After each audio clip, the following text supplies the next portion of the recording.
Hello everybody, today is August 21st, 2024, and I just wanted to go over a few things about the Bitcoin chart today.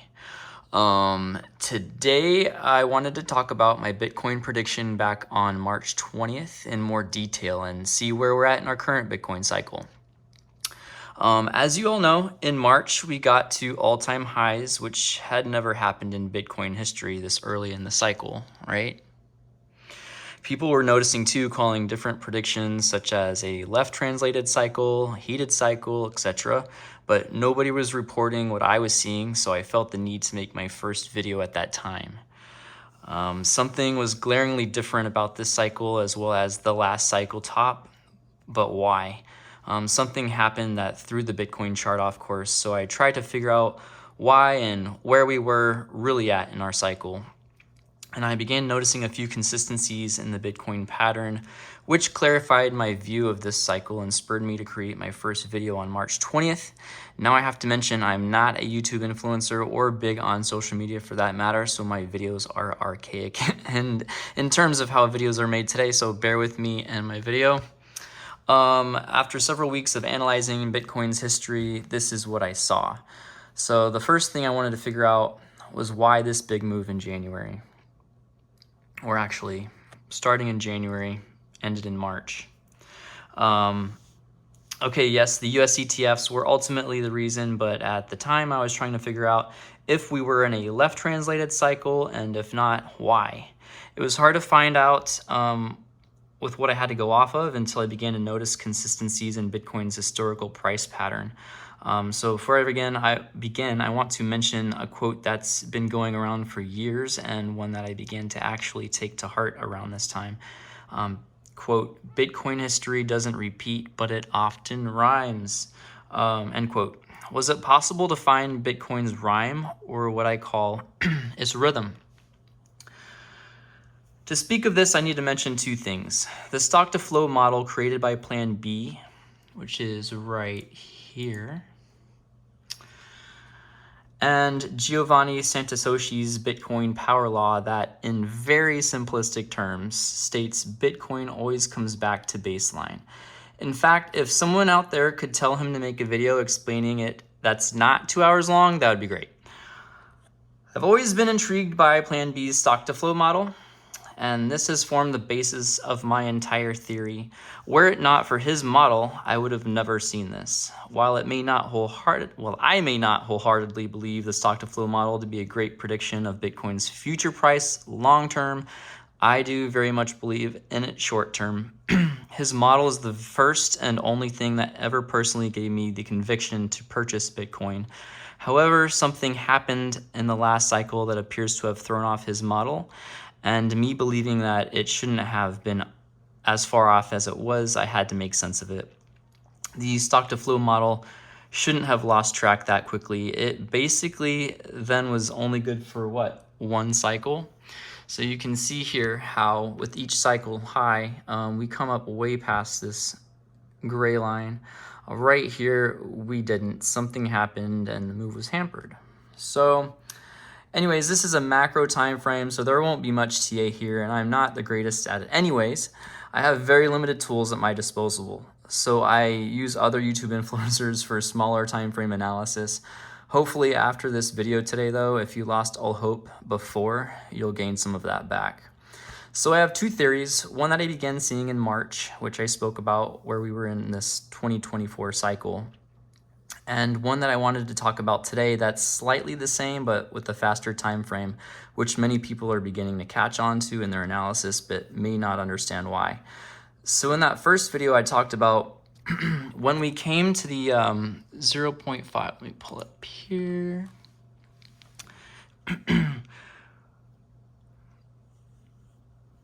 When we come to the 0.5 or 0.618 retrace of every last cycle high, we experience a period of consolidation. So to get you to see that, I'm gonna show you a fib retrace right here. And I don't believe that's what I'm wanting. Here we go.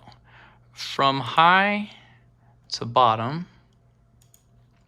we can see that we hit the 0.618 fib retrace in the previous cycle, and then we consolidated.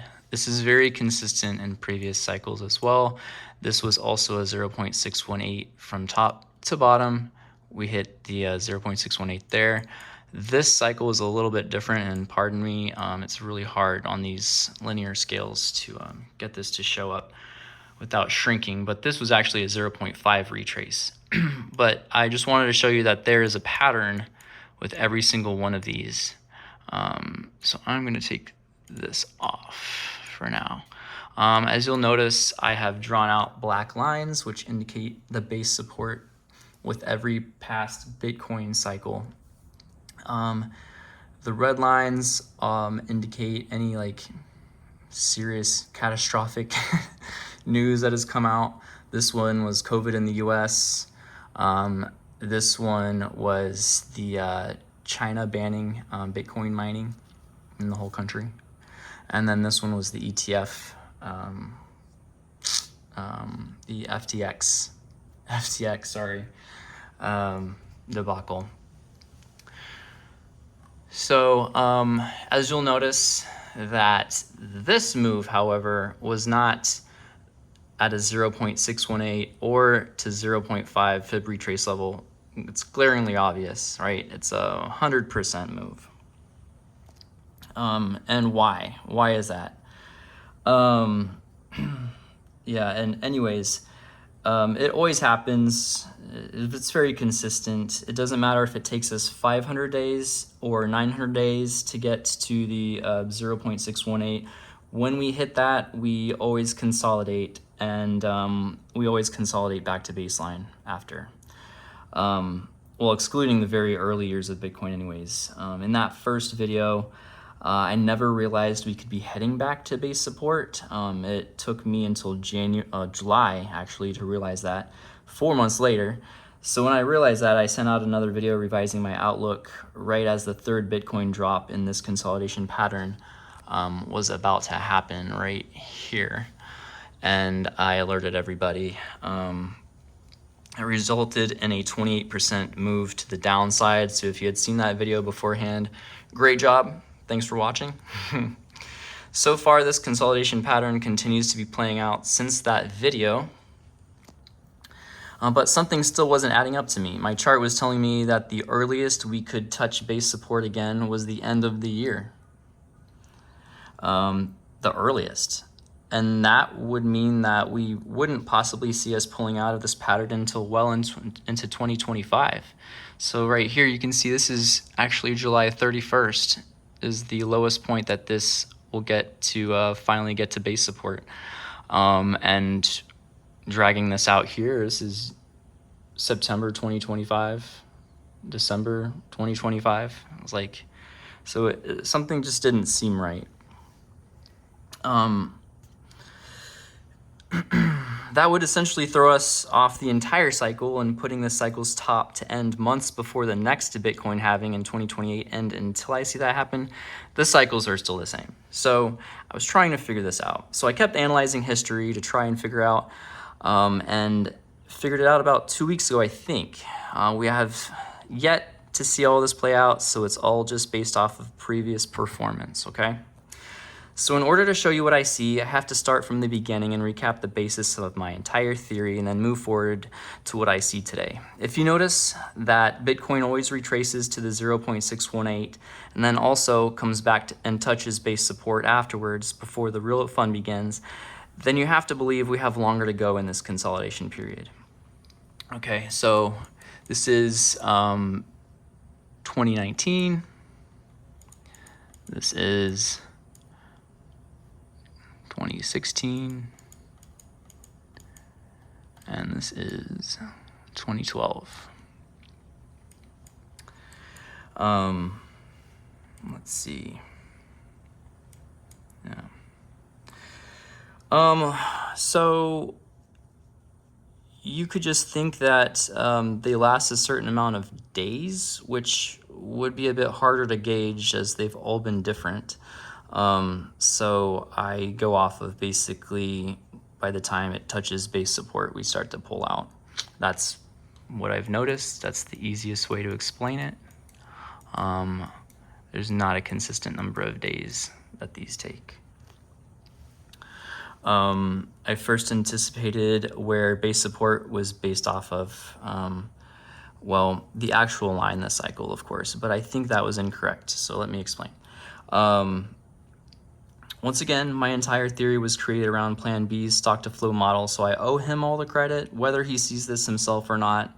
His last prediction was for a 110 to 120,000 Bitcoin. That did not happen, right?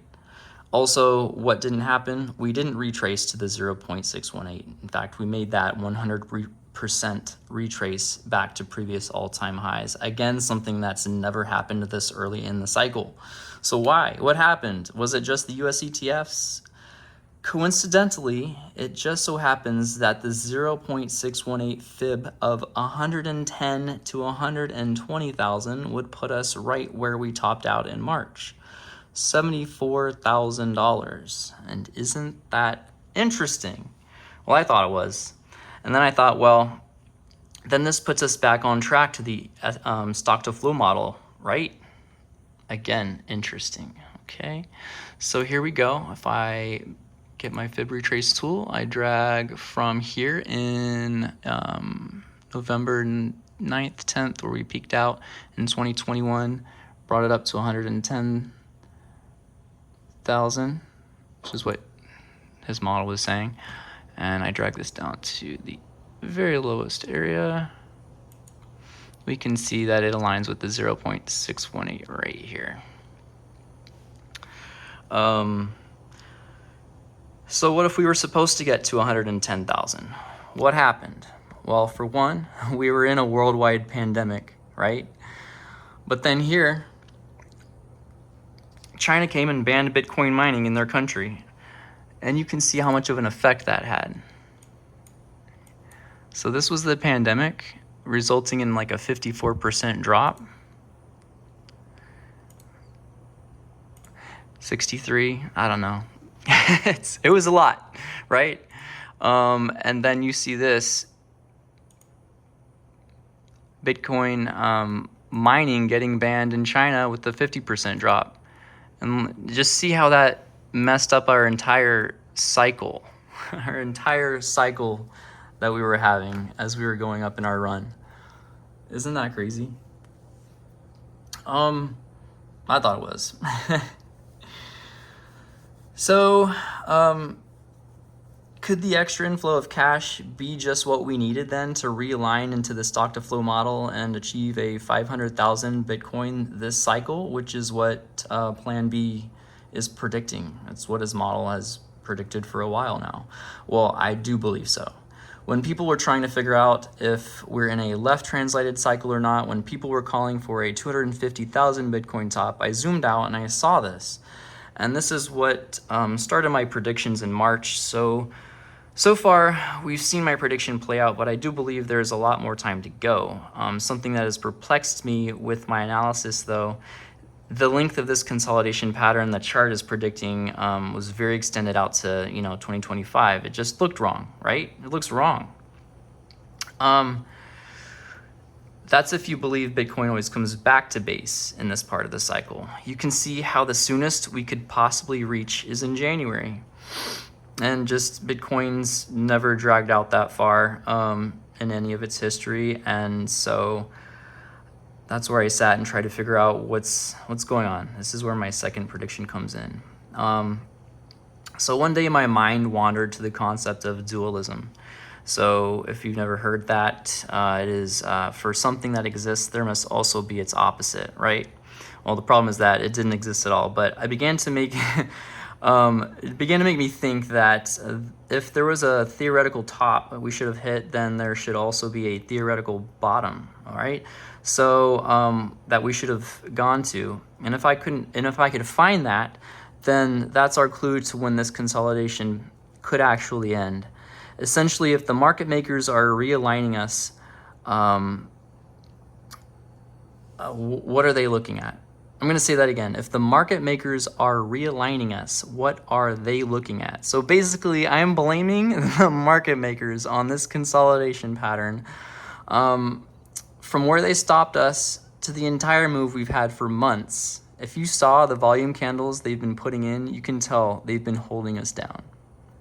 They've been holding us down, this move. So as I was trying to figure out where the base is, I ran into this chart right here. This is the Bitcoin rainbow logarithmic chart. So let me back up first and explain where I decided to the bottom actually should be if the last move had fully played out. To figure that out, I had to look back at the last 3 cycles and figure out how much Bitcoin dropped from the previous all-time highs each time. I came up with 93%, 92%, 83% drop in the previous cycle, and this one ended up being a 76% drop in the current cycle. So this assumption from here on, maybe somebody could help me with this because this is all assumption now. But I decided to say we should have had an 82% drop from the 110K region. So 93, 92, 83, 82, right? That's just what I came up with. So an 82% drop from 110,000, I've already done this, puts us right here. Okay, and I've created this dotted black line. I can probably make this a little bit thicker for you to see, but this would be where the theoretical bottom should have been had we gone to 110,000. Okay. So that changes this pattern considerably. You'll now notice it comes in right around the United States presidential election in November, right here, indicated by this blue line. Could this be when we finally pull out of this consolidation, or do we just pull out now? Can we possibly hit this top line a 4th time right here? Have, you know, the market makers fool us again and then dump us back down? Or do we stay down from here, similar to the last cycle at this time period? So looking at the last cycle, there's a period of time where we hit and then we didn't come back and reach the top for a while, a few months, hit it and then came back down until we found base support. Oop, I'm not focusing. See this? 1 hit, 2 hits, 3 hits, kind of hovered around here, came down in this channel, hit again, and then came back down until we hit support. I mean, is something like that possible in this channel? And by the way, I'm calling this a descending broadening wedge after seeing how many the angle of each touch. It's just what makes the most sense to me anyways. So some people have this played out as a downward sloping channel. To me, it looks more like a descending broadening wedge starting from this point here, hitting here, here, and here. So, yeah, I kept trying to figure out where the base could be. Could there be multiple bases? And then one chart that's out there does support this, and it's the Bitcoin rainbow logarithmic chart. Could indicate a range of base support, honestly. So that brought me to this page. Yeah, you can see that here. We could have been bouncing between 2 different base support lines, actually, like low and lower. Every other time, once we hit a band, we stayed in it and hugged it until we pulled out, except for this cycle. So if you'll notice here, I'm gonna zoom on this. Actually, let's do this. So I need to get this right. You can see we hit this lighter blue band, and this was where base ended up being for that cycle. this cycle here, we hit the darker blue and lowest band, and this is where base was found in the 2016 cycle.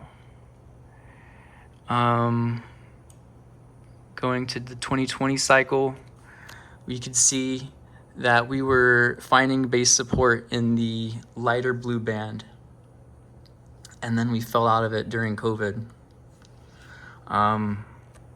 And then for this cycle, so far, it looks like we were finding base support in the darker blue band. And that's where it looks like we're trying to come back to. But we might end up finding support in the lighter blue band this time because of what I've talked about. So, this leads me to believe that the last cycle was just a dampened move, okay? So, coming to here again, just a dampened move. And then, you know, a 70% drop. It dropped us from all-time highs, dropped us off the damn chart. I don't know if you saw that, but coming back here, a 70% drop from highs to lows dropped us off the whole damn chart. We fell below base. There wasn't even a color for that. So after attempting to figure this out, I then had some questions. Why would Bitcoin not have bottomed out higher if we were going back on track, if we were going to be back on track to the stock to flow model? And basically, let's see, that would be because we didn't realign with the stock to flow model until the United States ETFs were approved on January 10th. So well after Bitcoin had already bottomed this cycle. That's when we were able to get the money flow back into the market that we needed to jump back into alignment with Plan B's model. So if we believe in the portion of the power law that states Bitcoin always comes back to base, and this is historically a time that happens, do we assume that we're brought down to a higher base now that we're realigned, or do we just have to deal with what we have as far as what the chart shows now and wait until January and screw up the entire Bitcoin cycle, dragging this out to the end of 2027, months before the next halving, and basically Bitcoin halvings never really even matter to push the price anymore? Is that like what's going to happen?